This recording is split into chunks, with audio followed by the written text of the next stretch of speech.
Bonjour et bienvenue dans la leçon numéro 3 du langage PHP. Alors dans les épisodes précédents, on avait vu donc le b.a-ba du PHP et comment déclarer une variable et affecter une valeur. Maintenant, j'aimerais bien qu'on voit aujourd'hui donc les conditions. Alors, quand je dis conditions, j'entends par là un exemple tout simple. C'est, admettons, votre site est interdit aux mineurs et vous voulez vérifier que l'utilisateur a bien 18 ans ou plus. Donc s'il a plus 18 ans ou 18 ans, il peut accéder au contenu, sinon il ne peut pas accéder au contenu. Alors sachez qu'en PHP, on peut très bien faire ça simplement et sans problème. Alors, on va donner un petit exemple et à chaque fois que je vais avancer dans le tutoriel, je vais vous expliquer comme d'habitude. Alors, on va appeler donc, on va créer une variable, donc ça pour l'instant vous ne devrez pas être perdu. Utilisateur 18. On va mettre visiteur d'ailleurs, c'est peut-être mieux. Voilà, visiteur 18. Maintenant, on va commencer à construire une condition. Alors, une condition, ça se traduit comme ça. If, donc si, entre parenthèses, donc là on va mettre la condition à respecter. L'utilisateur a plus de 18 ans. Voilà. Incollable. Et là, ici, en fait, on traite l'utilisateur qui a 18 ans ou plus. Le plus, là on a fait, en gros on a fait l'utilisateur est supérieur à 18 et à plus de 18 ans on va dire. Voilà. Mais là s'il a 18 ans, il faudrait qu'on mette un égal, parce qu'il peut avoir 18 ans. Donc ça passe aussi. Donc en gros il dit c'est supérieur ou égal. Voilà. Donc ici on va écrire echo, donc ça normalement vous êtes censé l'avoir travaillé. Le visiteur a 18 ans ou plus. Voilà. Et donc si on actualise donc, notre jolie page, on va avoir une jolie petite erreur link 5. Parce qu'en fait, c'est visiteur. Voilà. Alors là, le visiteur a 18 ans ou plus. Alors comment ça fonctionne? On a notre variable visiteur qui est égale à 18. On lui dit que si, entre parenthèses, ici et ici, en gros ça concerne la condition à respecter. Donc si le visiteur a plus ou égal à 18 ans, alors, en gros là, les parenthèses ça veut dire alors, on rentre dans ce cas-ci. Voilà, on rentre ici. Sinon, on ne rentre pas. Donc c'est-à-dire que le code va faire ça, hop, il va lire ça. Il va lire ça, il va dire ah bah non il n'a pas 18 ans, hop, il va passer directement ici. Voilà. On va prendre le cas où il a 17 ans. Vous allez voir qu'il va y avoir strictement rien écrit. Voilà. Puisqu'on ne rentre pas dans cette condition. Maintenant il existe plusieurs opérateurs. On a vu le supérieur ou égal. On va voir ça maintenant.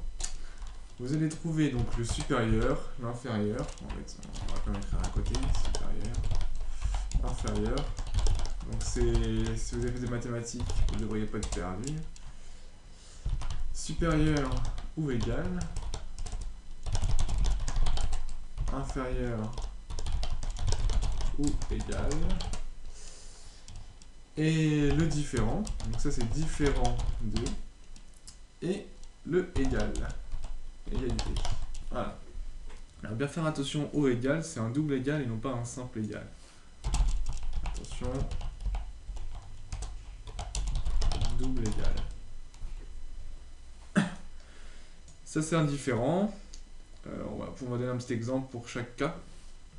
Alors, et vice versa, donc là on peut dire que on va faire une condition if visiteur inférieur ou égal à 17, on va être inférieur à 18, hein, voilà. Echo, ici le visiteur est mineur. Alors, on part dans le cas où le visiteur a 17 ans, on actualise, ici le visiteur est mineur. On a vu l'infériorité. On va voir le différent. Donc pour le différent, on va commenter tout ça. Hop.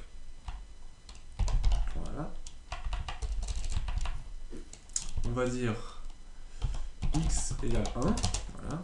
If, donc si x est différent de 1, alors on va écrire x est différent de 1. Voilà. Donc là on a fait quoi? On a déclaré une variable, on y a affecté la valeur 1. Ici on lui dit que si la condition x est différent, puisqu'on, vous vous souvenez-vous, on l'a écrit ici, différent de, ici, voilà, est différent de 1, on rentre dans la condition qui va en fait écrire x est différent de 1. Là, en l'occurrence, il va rien écrire, mais si on change la valeur à x, on la met à 0, on va avoir x est différent de 1. Donc là, vous en faites pas, c'est juste que j'ai pas mis de l'entête HTML, donc du coup, il sait pas quel encodage il faut utiliser. Voilà, on va mettre ça. Est différent de 1. Donc là, on a vu la différence. Maintenant, j'aimerais vous montrer... alors là, on a x égale 0. On a écrit pour x différent de 1 et x est différent de 1. Maintenant, j'aimerais bien qu'on écrive une autre condition qui va être imbriquée à celle-ci, qui va dire que si par exemple x est différent de 1, on rentre ici. Sinon, on écrit autre chose. Et bien, en fait, ça, on peut tout à fait le faire en PHP. Tout simplement, en mettant un else, qui va dire le sinon, on exécute ici. Echo x est égal à 1, forcément. Puisque s'il est différent, il va rentrer ici, mais s'il est égal, il va rentrer ici. On n'a qu'à faire le test, donc x est différent de 1, ça bouge pas. Et si on le met à 1, hop, on actualise, x, chaque fois j'oublie, voilà, x est égal à 1. Voilà, j'ai encore oublié ça. Hop, voilà, est égal à 1. Donc là, on a vu comment écrire le sinon. Donc on a le si x est différent de 1, pardon, on rentre ici. Le sinon, on rentre ici. On pourrait même aller plus loin en disant que ici, else if, oula, je suis un peu trop vite pour vous là, mais vous en faites pas, je vais expliquer. Else if x égale 2, on va rentrer ici, echo x est égal à 2. Alors, qu'est-ce qui s'est passé? Ça se complique, mais bon, c'est pas forcément beaucoup plus compliqué. On récapitule. On a le si x est différent de 1, on rentre ici. Après, on lui a dit que le else if, c'est en fait une seconde condition. Il va tester d'abord celle-ci, si la condition n'est pas bonne, il va rentrer dans celle-ci, il va regarder si elle est bonne. Et là, on lui dit que sinon, si x est égal à 2, on rentre ici. Sinon, si x n'est pas différent de 1 et que il n'est pas égal à 2, on rentre ici. Donc en gros, il faut que x soit égal à 1 ou ne soit pas égal à 2 pour rentrer ici. Voilà. Là, il faudrait que x soit différent de 1 pour rentrer ici. Et là, il faudrait qu'il soit égal à 2. Voilà. En gros, c'est ça. Il n'y a rien de très compliqué. Si on met 2, voilà, vous allez voir que x est différent de 1. X est différent de 1. Ah oui, forcément, il va rentrer. Donc là, on va lui dire égal à 1. Voilà. Voilà. X est égal à 2. Parce qu'on y a mis 2. Maintenant, on va retester la première. Si x est égal à 1, il va rentrer dans la première. X est différent de 1. Sauf que là, on va lui mettre est égal. Puisque c'était le précédent exemple. Voilà. X est égal à 1, pardon, voilà.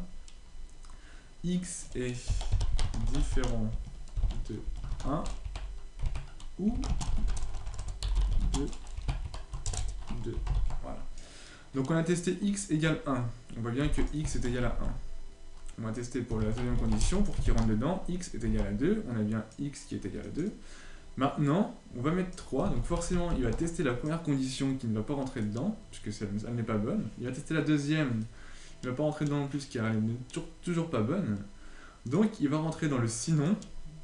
Il va nous afficher donc ce écho là. Donc on actualise, on voit bien que x est différent de 1 ou de 2. On pourrait mettre et de 2, mais bon c'est pas grave. Donc voilà pour les exemples. Donc j'espère que je n'ai pas été trop vite, que vous avez bien compris le système de conditions. En soi c'est pas très compliqué, il faut juste avoir donc un exemple concret et après l'appliquer à chaque fois.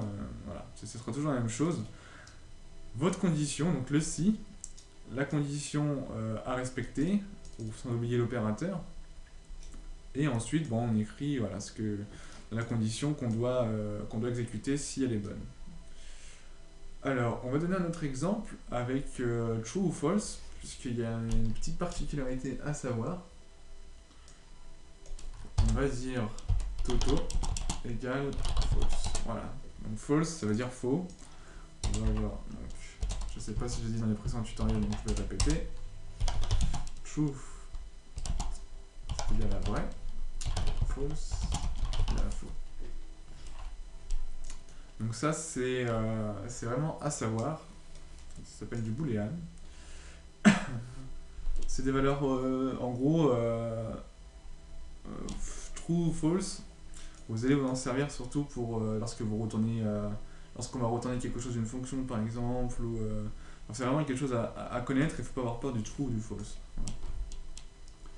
Le true, on peut dire que c'est égal à 1 et le false c'est égal à 0. Voilà. Donc on va continuer à donner un exemple. On va dire que si if, on va dire si if, alors, attendez, voilà, donc si, hop là, faute de frappe, voilà, est différent de Toto, voilà,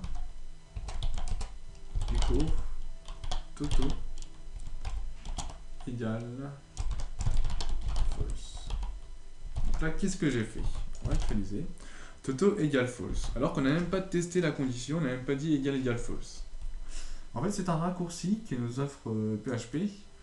Lorsqu'on met if avec un point d'exclamation qui veut dire différent, donc en gros, si différent de Toto, ça veut dire en gros, ça revient à dire Toto égale false.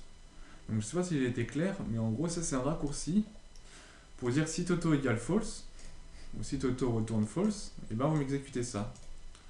Alors si on fait ça, hop, il ne va pas rentrer dedans. C'est vraiment un raccourci, mais on pourrait très bien mettre ça, hein, ça fonctionne aussi. Voilà, mais c'est juste pour montrer la petite particularité du raccourci. On pourrait même faire ça, hop, en disant if Toto, voilà, qui veut dire ici on va tester si Toto égale true, mais on n'a pas mis le point d'exclamation. Donc c'est aussi un raccourci, Toto égale true. Donc on pourrait très bien aussi mettre ça. Voilà, c'était juste un petit raccourci que je voulais vous montrer, parce que vous allez pouvoir être amené à voir d'autres scripts de d'autres personnes qui peuvent vérifier une condition comme ça. Donc ça c'est la manière un peu plus longue. Si on vérifie que Toto égale true, on peut juste faire ça, voilà. On va considérer que Toto égale true, même si on n'a pas écrit la condition derrière. Donc c'est vraiment deux raccourcis à connaître et à savoir. Voilà. Donc ça c'était les petits raccourcis que je voulais vous montrer. Alors maintenant on va passer aux conditions multiples. Donc on appelle ça des opérateurs logiques. Si vous avez fait un peu d'électronique, vous devriez avoir quelques notions. Alors en PHP, on va pouvoir faire plusieurs conditions en une, ce qu'on appelle des multiples conditions. Donc on va avoir comme opérateur logique le AND, donc, qui veut dire et, le OR, qui veut dire ou. Voilà, donc je vais montrer ces deux exemples-ci pour aujourd'hui. Donc on va reprendre un exemple basique, x égale 17, hop, c'est mieux, voilà, et z égale 3. On va dire que si x égale 17, hop, x écho x égale 17. Voilà, jusqu'ici rien de compliqué. On va vérifier. Hop, x égale 17. Maintenant, je voudrais lui dire que si x égale 17 et z égale 3, tu rentres ici, x égale 17 et z égale 3. Alors comment fait-on ça? Et bien tout simplement en rajoutant ici AND et on lui passe la nouvelle condition qu'on veut effectuer. Voilà. Donc là si on actualise, x égale 17 et z égale 3. Donc là qu'est-ce qui se passe? On lui dit que si x Donc si x est égal à 17 et que z égale 3, on rentre ici. Donc si l'un des deux ne correspond pas à la valeur indiquée dans la condition, il ne rentrerait pas ici. On va faire un essai. Voilà. Et on va voir que ça rentre pas dans la condition. Il faut vraiment avoir une égalité parfaite. Maintenant, si on mettait le OR, donc ce qui veut dire ou, comme en français, si on dit ça ou ça, et ben il faut juste qu'il y en ait un sur les deux qui soit correct. Si on actualise, on rentre bien dans la condition puisqu'on a le ou. Voilà, or ou. Donc ça, c'est des conditions plus multiples. Donc on pourrait même encore en rajouter d'autres. Hein. Or t égale 18. Et si on rajoute t égale 18, et qu'on met 17 à 14 par exemple, on rentrerait quand même dedans. Voilà. Ici, on va mettre ici, comme ça on va savoir quand on est dedans. Voilà, maintenant si on mettait des et partout, il faudrait avoir une égalité parfaite sur les trois variables. Donc il faudrait avoir x qui soit égal à 17, z qui soit égal à 3, et t qui soit égal à 18. Donc là on rentrerait bien dans la condition. Donc voilà comment on fait des multiples conditions en PHP. Alors, je vérifie sur mon petit post-it que je n'ai rien oublié pour ce tutoriel. Tac, tac, tac. Oui, d'accord. Donc, ça on a bien vu, ça on a bien vu. Et ici, on a bien vu tout ce que je voulais qu'on voit aujourd'hui. Donc voilà, donc, je vous conseille de vous entraîner sur les conditions, puisque c'est vraiment un passage obligatoire pour maîtriser le langage.